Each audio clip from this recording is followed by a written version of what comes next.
बहुत बहुत, क्योंकि अगर इस अवस्था में नहीं किया ना तो किसी अवस्था में नहीं कर सकते।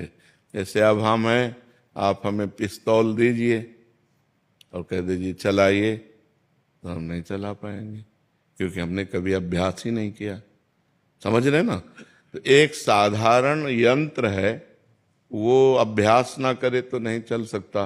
अब हमें पता ही नहीं कि कहाँ से चलता है, कैसे चलता है, क्या है। तो आपने जीवन में कभी पूजा नहीं किया, कभी भजन नहीं किया, कभी भगवान से चित्त नहीं जोड़ा, तो आप बुढ़ापे पे थोड़ी जुड़ सकते हैं, क्योंकि अभ्यास नहीं किया ना। तो गंदी बातों का अभ्यास इस अवस्था में ज्यादा होता है। तो हमें चाहिए कि अपनी गंदी बातों को रोककर अच्छी बातों का अभ्यास करें, सद्गुण लाएं। भगवान की पूजा भजन में जब हम चित्त जोड़ेंगे तो हमारे अंदर अच्छाइयाँ आएंगी और बुराइयों का नाश होगा।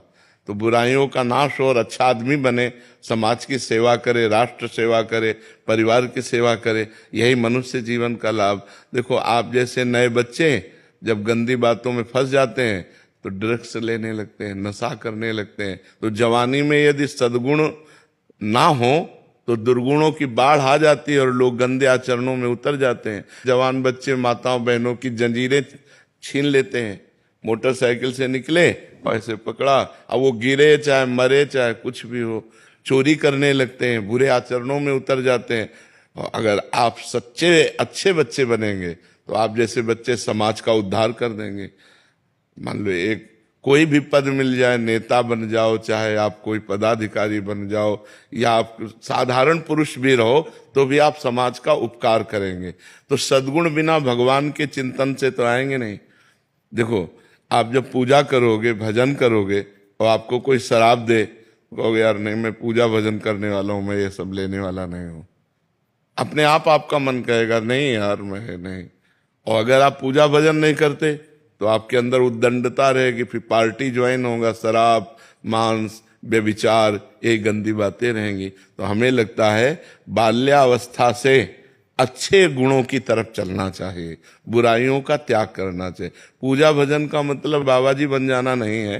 पूजा भजन का मतलब है अच्छे सद्गुण धारण करना, अच्छे सद्गुण धारण। आप ऐसे ही रहो, लेकिन साधुओं के वचन सुनो, सत्संग सुनो, अंदर ही अंदर नाम जप करो, माता पिता के चरण छुओ, उनकी सेवा करो, परोपकार करो, एक अच्छे आदमी बन गए। आप बन गए कि नहीं? हाँ, हम ये कहते हैं, मान लो जैसे समाज में तुम्हें चंदन तिलक लगाने में, कंठी बांधने में लगे कि लोग कहेंगे दिखावा करता है, मत करो। अच्छे अंदर सद्गुण धारण करो।